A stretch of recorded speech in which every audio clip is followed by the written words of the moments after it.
Welcome to Tino's Time. And on this episode, it's our favorite time of the month again. It's time for our monthly update of everything going on in the baseball season. September, it was the last month of the baseball season. Teams were getting into high gear. Teams were fighting for races to get into the playoffs. Teams were sliding by with a 10-plus division game lead. There were teams fighting to the last day of the season. September was one crazy month. So let's not waste any time. And we're going to do this show a little bit differently. I usually go over the rookies, the best players, the worst players. But instead, because got to get you ready for the playoffs, we're just going to go over the best moments and the worst moments of September. And then we're going to get you ready, and I'm going to give you my predictions for the wild card. And I'm going to give you the two teams I think that are going to win the one game or go home and go on to face the Tampa Bay Rays and the San Francisco Giants in their represented conferences. So let's not waste any time, and let's get started. Like I said, the MLB playoffs are here.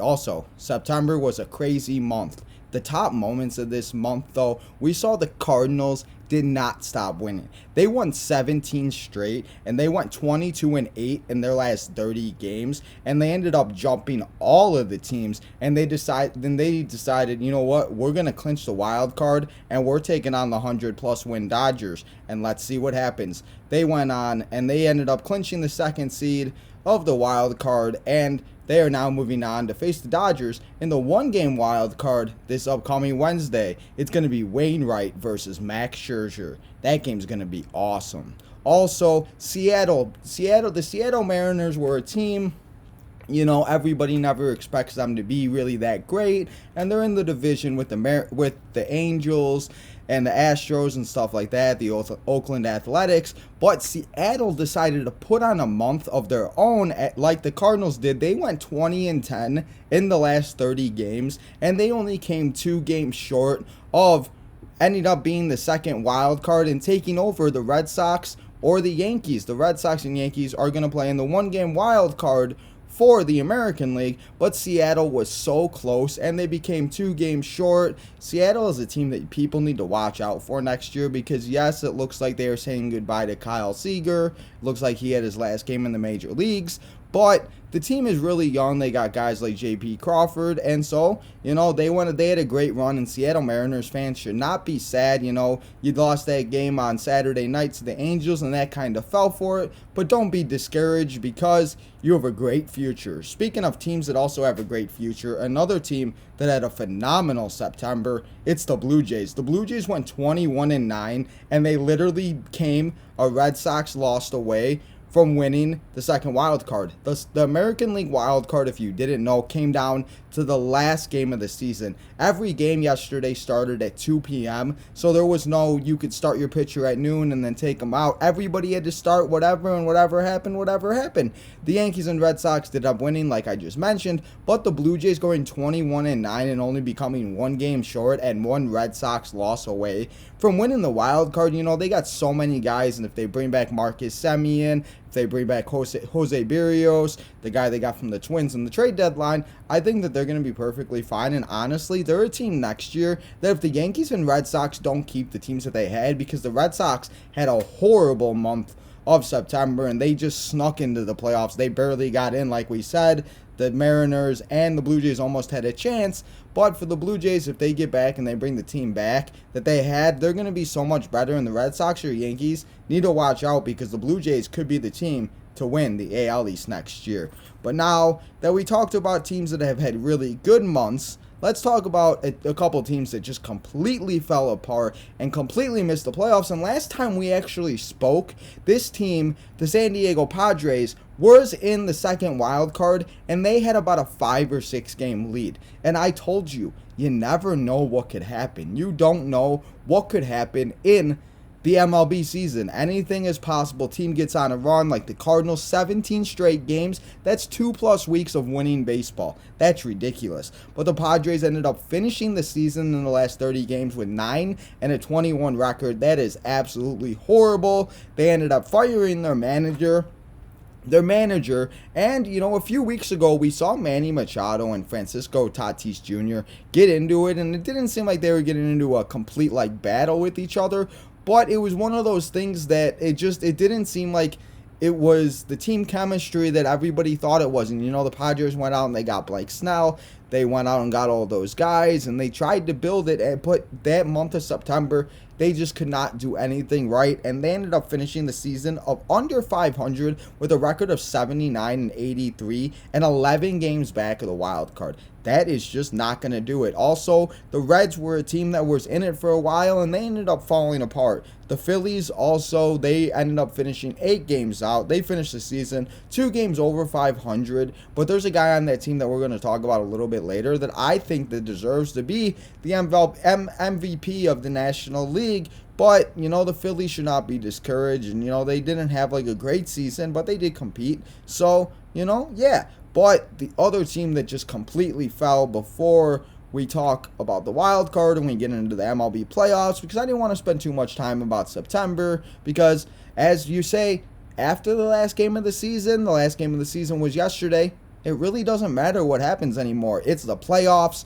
You need 11 games to win, and that's all you need to win the trophy. So 11 wins, and you're the World Series champs. So before we get to that, though, let's talk about the Mets. The Mets fired their manager this afternoon, Luis Rojas, after finishing the season with a 77 and 85 record, 13 games under 500, and they went out and got Javier Baez at the trade deadline. Francisco Lindor was on their team. They went out and they had pitching problems with Noah Syndergaard, DeGrom, all these guys, but they were a team that competed for a very long time, and especially when they went out and got Javier Baez from the Chicago Cubs, I really thought they were going to make that leap and jump into the wild card, and they did for a little bit, but, they just weren't able to keep it going, and that just, yeah. So, the Mets fired their manager, and we'll have to see what happens in the offseason, but enough about September. September was a crazy and wild month. I talked about it, we saw some teams go on win streaks. We saw teams plummet all the way down to the wild card and not even make the playoffs. We saw teams come one loss away from making the playoffs. So let's get into it, and let's talk about the wild card games. The MLB playoffs are here. It's 8 teams are in. 2 teams got a bye. Best record, they don't get a bye, but they don't get to play for a couple extra days, and they get to face the wild card winner, and that's always an advantage because they always get the first seed gets home field advantage. And as a White Sox fan, the Chicago White Sox have the best home record in the American League right now, so it would have been nice for them to get it, but that's okay. But congratulations to the Tampa Bay Rays for having such a phenomenal season and winning 100 games and going 162. You're going to be a deadly and very hard out in the playoffs. But before we get to the Tampa Bay Rays, who are the Rays going to face? It's the Red Sox versus the Yankees. The Red Sox and Yankees finished the season with the identical record of 92 and 70. The Red Sox had a run differential of 80, and the Yankees had a run differential of 42. And that means, if you don't know what run differential means, it means that they scored 42 more points than their opponent, and the Red Sox scored 80 more points than their opponent, just in case you didn't know what that means. So a lot of people don't, and to be honest, I didn't know what that meant.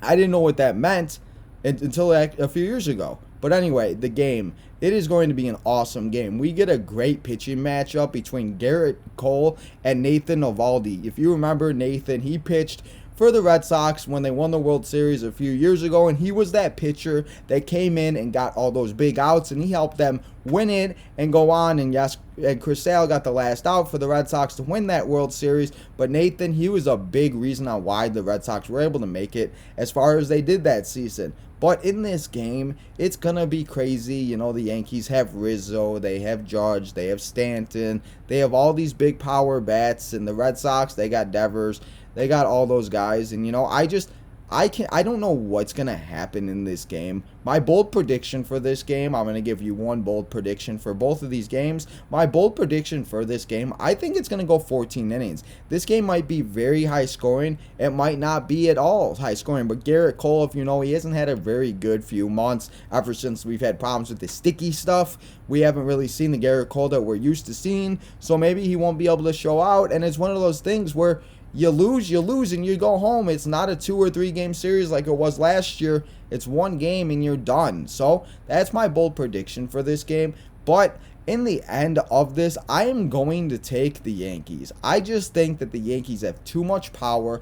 Like I said, I mentioned they have Anthony Rizzo, they have Aaron Judge, they have Giancarlo Stanton. They have all these deadly weapons, and if they hit 2 or 3 home runs, I don't know if the Red Sox, not saying the Red Sox don't have the exact same power as they do, but nobody has that much deep and depth in their lineup than a few other teams in the American League.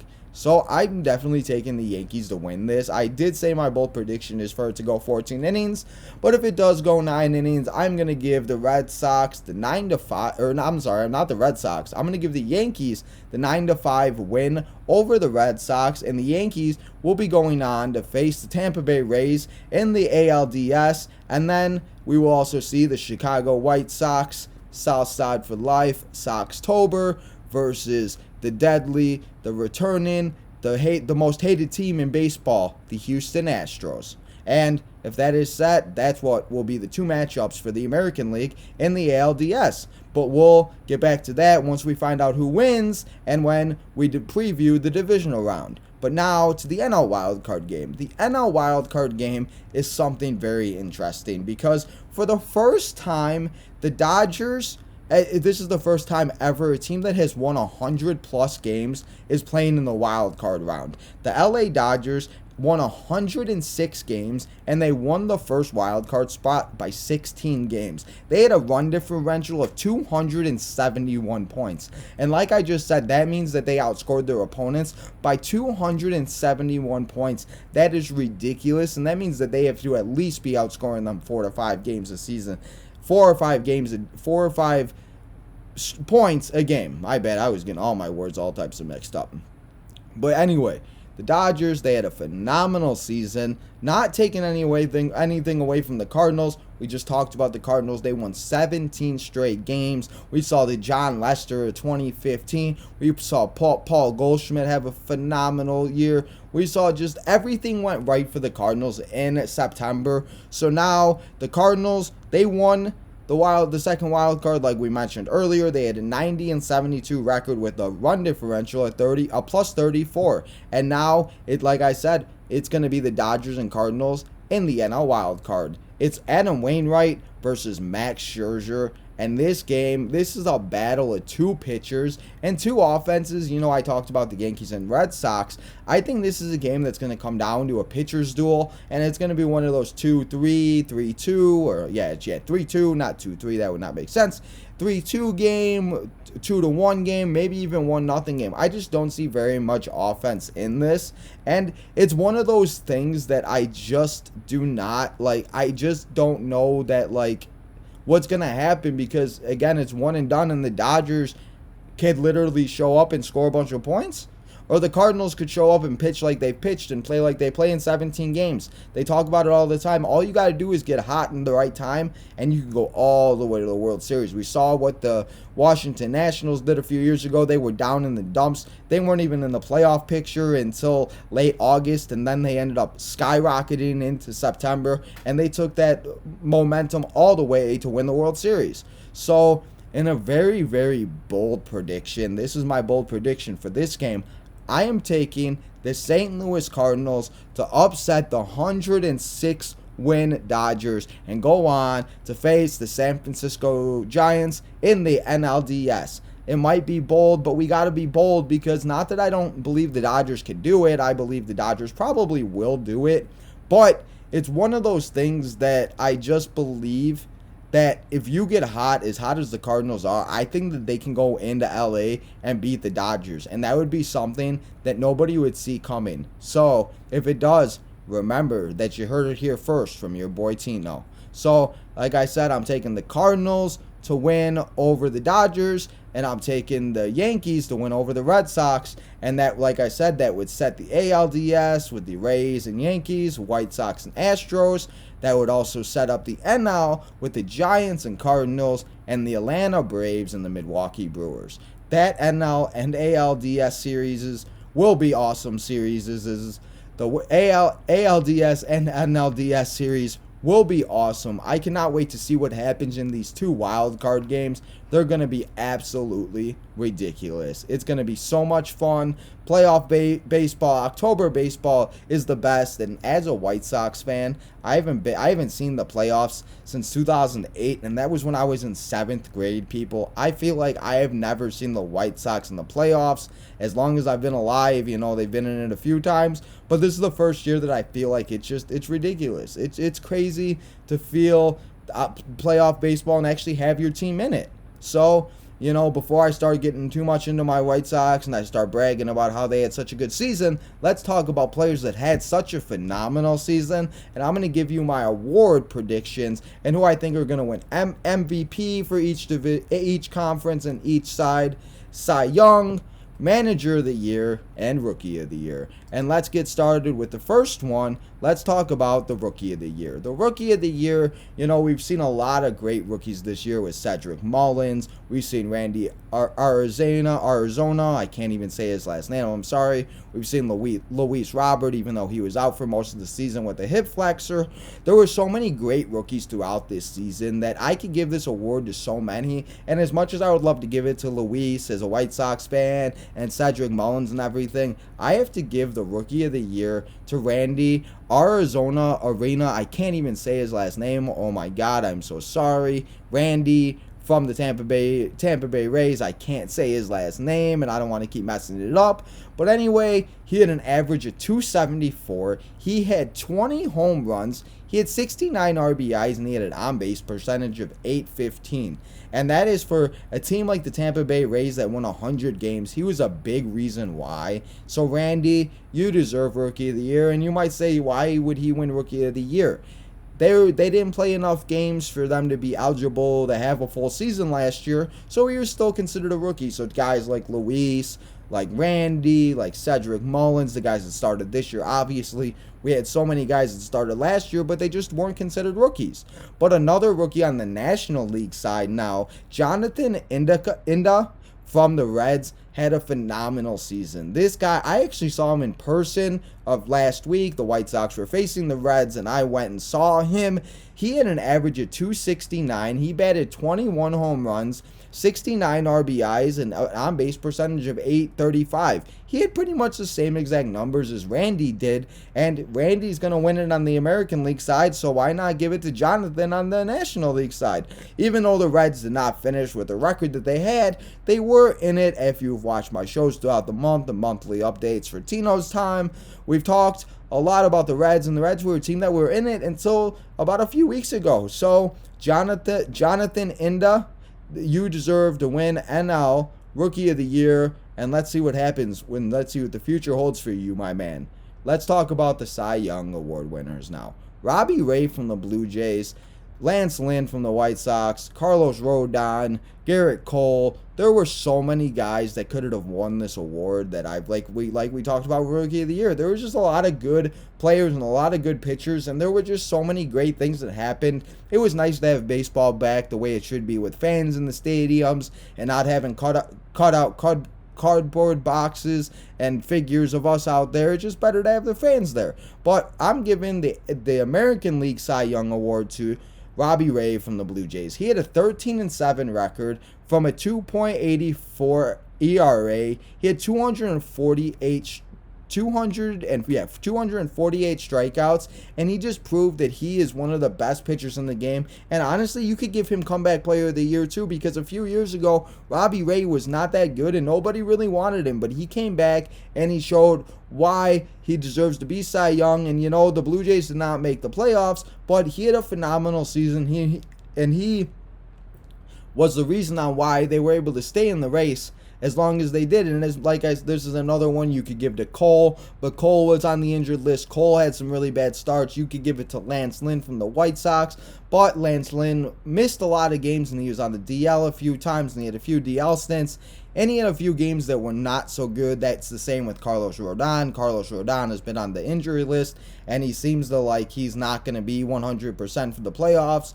They're going to find out tomorrow. Hopefully his bullpen session goes good. But Robbie Ray was one of the most consistent pitchers in the American League this year, so that's why he deserves AL Cy Young. Now, for the National League. Zach Wheeler had a 14-10 record with a 2.78 ERA in 213 innings, and he also struck out a league-leading 248 batters, and he allowed the second lowest of home run rates after leading the NL in the category last summer. Zach Wheeler is a pitcher that has proven that he can do back-to-back, and he is very consistent, and his arm is going to live up and be able to outlast a very long season because, if you've been watching my shows throughout the month, all these injuries and these pitchers and these batters and just every type of hamstring and calf and getting hit in the head and the concussions and just everything was awful with injuries this year. So seeing Zach Wheeler be able to do this back-to-back seasons is nice because there were not many guys that was able to make it through a full season. So Zach Wheeler, that is part of the reason why you deserve NL Cy Young. I'm getting all types of confused. But anyway, now let's talk about the Manager of the Year. The first, and this time, let's talk about the NL Manager of the Year. Because the NL Manager of the Year, Gabe Kapler, was one of the guys, the Giants, if you remember, the Giants from a period of 2010, 12, and 16, 14, and 16, for some reason they were awful in the odd number years, but they were great in the even number years. Every year there was an even number, they would make the playoffs, but every year there was an odd, they did not make the playoffs, and it was not very good. But Gabe Kapler brought the San Francisco Giants the National League Championship out of the West, the National League West Championship, for the first time in a few years. And the Dodgers have been leading the division, and they've been leading the whole American and National League for all these years. And the Giants came in this year and they said, we don't want to do that. We're not going to let anybody stop us. And they went out and won 107 games this year and only lost 55. They beat out the Los Angeles Dodgers by 1 game. They went out and got Chris Bryant. They had guys like Brandon Crawford, Brandon Belt, Buster Posey had a phenomenal bounce back season. There were so many guys on this team that deserve to have the right and that deserve the opportunity to play in the playoffs, and it's just going to be so much fun to see who they do face, because maybe we do get an NL West rematch, divisional rivalry for 5 games. That would be awesome between the Dodgers and the Giants, but like I said earlier, I'm taking the Cardinals to win that. That's going to be a really fun game either way, but the Giants and Cardinals, or the Giants and Dodgers, are going to be 2 great series, and the Dodgers are a team that, like I said, they finished with the 200 and plus run differential. They finished with 107 wins, and they had the best record in the whole MLB. So that is why Gabe Kapler deserves to win NL Manager of the Year, because he just had a phenomenal season, and he shut up the Dodgers, and he took away the title that they've held for so long. Maybe they might even knock him out of the playoffs too. That would just be a burden to the Dodgers. But now for the American League side. Because, you people might say I'm biased, and people might say whatever they want. And, we could say great things about Kevin Cash and Alex Cora and Dusty Baker and all these great guys that had a phenomenal season and their teams did great. But you cannot say that any team went through more than the Chicago White Sox. You might say I'm biased right now, but the Chicago White Sox literally did not have their starting core until late August, until the middle of September, between Eloy Jimenez going out with a horrible injury in spring training, Luis Robert having a hip flexor injury, Nick Madrigal, even though he is on the north side now, tearing his hamstring, Tim Anderson's been on the DL. They've had injuries to their starting pitching, to Lance Lynn, to Giolito, to Carlos Rodon. Dallas Keuchel doesn't know how to throw the ball anymore. We've seen guys come up and get production like Billy Hamilton and Brian Goodwin, and guys that nobody thought would come out of the woodworks. Andrew Vaughn, Gavin Sheets. There's been so many guys that have helped the Chicago White Sox to get to where they are. And you could say, yes, that they're in the worst division, and yes, no team in their division finished under or over 500, but they won the division by 13 games. They were in the first place since the beginning of August. They did not let anybody catch them. You know, the Indians tried to make a little bit of a run, but they did not. And Tony La Russa had to set up different lineups every single day. And yes, as the guys kept coming back, Eloy, Robert, Yaz was also another guy. He had knee surgery, and he was back on the field about a month and a half later. Don't even ask me how that was possible. There were so many things that the Chicago White Sox went through this year. Like I said, you got production from Brian Goodwin, Billy Hamilton, rookies, Gavin Sheets, Michael Kopech, Garrett Crochet. Ronaldo Lopez decided to come up and show why the Nationals were stupid for giving him up and why he's having such a great year, and I'm happy the Sox didn't give up to him. The White Sox finished with a record of 93-69. They had a win percentage of .574. They had a run differential of 161. They, like I said, they won the division by 13 games back. They had the best home record in the American League. The White Sox, yes, they might be in the worst division, but they went through so much hell this season, and as a Chicago White Sox fan, I'm not even being biased right now. I am just spitting and saying the facts. They went through so much, and watching it as a fan, it was awful and it was hard to watch because so many guys getting hurt. You never want to see that. So that is why Tony La Russa deserves to be AL Manager of the Year, because he went through so much hell with the Chicago White Sox, and nobody thought the White Sox, you know, they were going to be good, but everybody wanted to see it on the field. But now we have shown you why we are here, why we are not the black sheep of Chicago anymore, why it's time for Soxtober, and it's time for the Chicago White Sox to show the American League, the National League, why they're here to stay, and we're taking home that trophy in October. But enough about me gloating and hoping for the White Sox to win the World Series.